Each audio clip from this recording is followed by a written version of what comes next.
drastically changes field position for us. So, we feel real confident. The other factor that you feel real confident is that your snapper's back too. So it's a combination of the snap punt operation. We obviously got to break a few guys in protection. Losing guys like David Paulson and Terrell Turner, some of those guys. Josh Kadu was on our punt team. Some of those guys trying to fill in some of those guys in the protection standpoint. But when you get a guy back there that's had experience, being a 4-year starter for us, it's pretty comforting in the punt game knowing you got a guy that came back. So.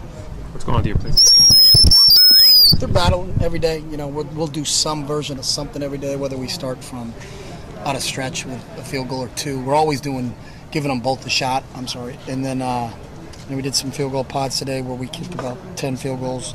So each guy got 10. So there was about 20 field goals in that period. So they're no different than the quarterbacks right now or any other position where we're battling it out. And as we get closer to game week, we'll make a determination on who that's going to be. But they're both look like they're healthy, and it's a good, healthy competition. So they push each other, which is good. What's the difference in Alejandro?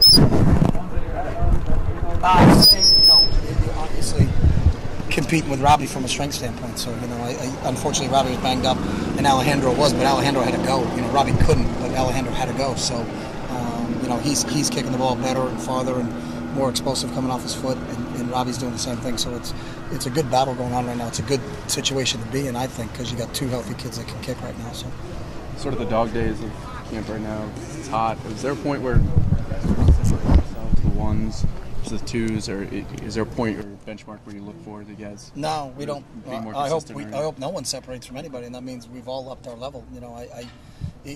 Separation comes from two things: either one guy's playing really well, or one guy hits the wall and isn't playing well. So, right now I think these guys have handled it pretty good. So, we started off at a better starting point from a conditioning standpoint since I've been here. So, I think our level's been pretty good, and there hasn't been, at least up until today, there hasn't been anybody that's hit the wall, and there wasn't there anybody today hitting the wall. So, it's how they bounce back.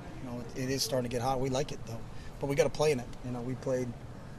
I had talked to him after practice. We played last year at Arizona. It was 100 degrees at kickoff. We played down in Tennessee, and it was boiling at kickoff. I mean, you never know what you're going to get from a temperature standpoint, and you can't let that be a factor. And we always feel, the physical fitness is a weapon for us, and we always try to pride ourselves on our conditioning and being able to, really practice well on days like this is the kind of evidence to that. So. Do you have to provide more water breaks, extra long water breaks? They get water all the time during practice. That's a constant thing. So we don't.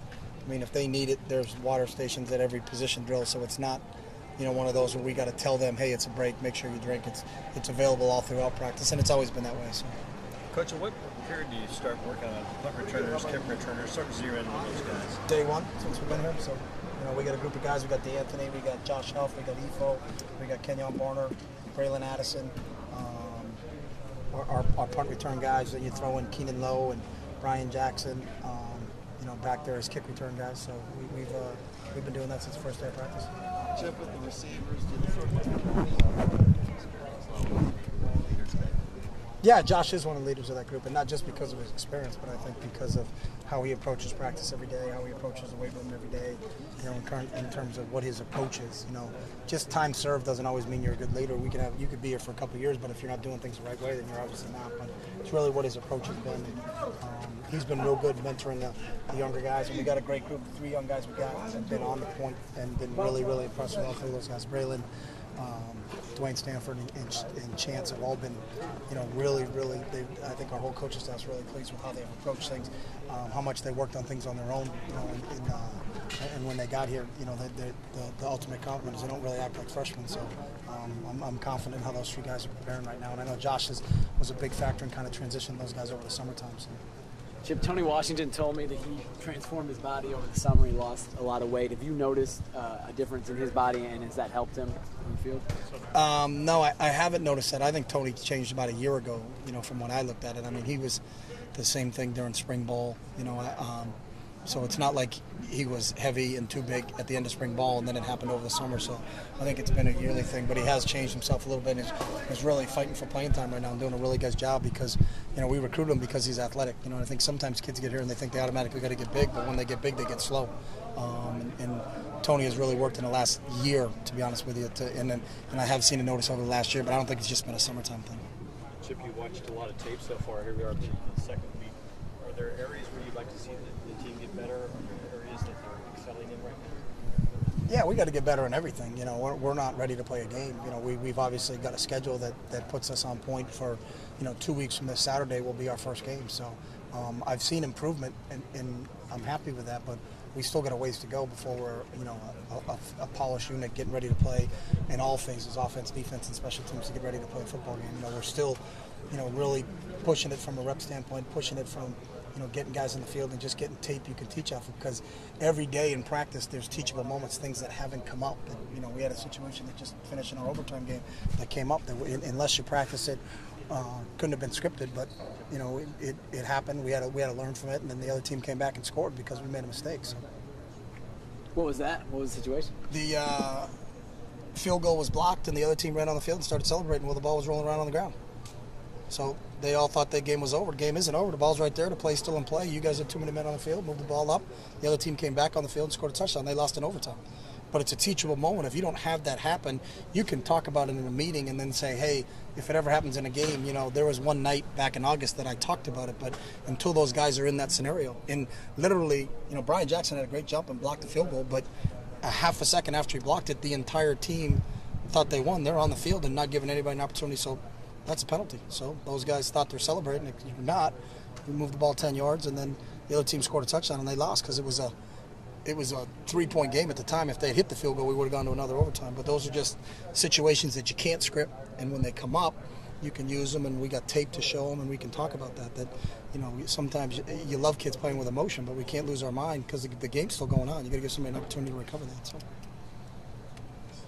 What were you working on today? Was it mostly the overtime stuff? Or No, we work on everything. That's just one segment. We had third medium, third and long. We had an opportunity where we had 12-play drives on offense, or one stayed out for 12 plays, 2 stayed out for 12 plays, 3 stayed out for 12 plays, but the defense switched every 4 plays, so they could get a little bit more fatigued. We had some 3-on-2 situations. We had some coming out situations. So every period is scripted to be a little bit different thing. We just finished with an overtime and tried to cover all the things where we actually have captains come on the field, take the coin toss, and what do you want to be? You obviously want to be on defense first, but when it's a kid's first time out there, you got to let him make the decision because you can't be out there making it. So a couple different scenarios for us to work on, but they did a good job with it. So. How nice is that to have, something random like that?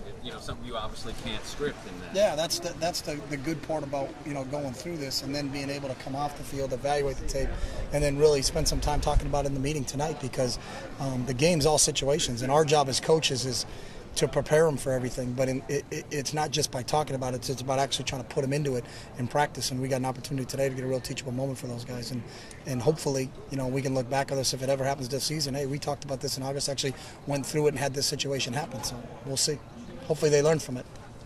Carson talked the other day about this was the toughest defensive line, defensive end he's faced since he's been here in Oregon. Would you agree? I don't know. I think Brandon Bear was a hell of a player. I just watched him when I was coming out. There was a Kansas City Chiefs game on. I'd say Walter Crawford was a pretty good player. So these guys are good. I'm not, and challenging, but, and that's a positive. I think the competition between our offensive and defensive lines at a pretty high level right now. But I'm not into which guys are better than other guys. I know we've had since I've been the head coach, we've had a couple pretty good defensive ends that have been real good players and are still playing at the next level. So I'd throw those guys in that mix, though. Thanks, Chip.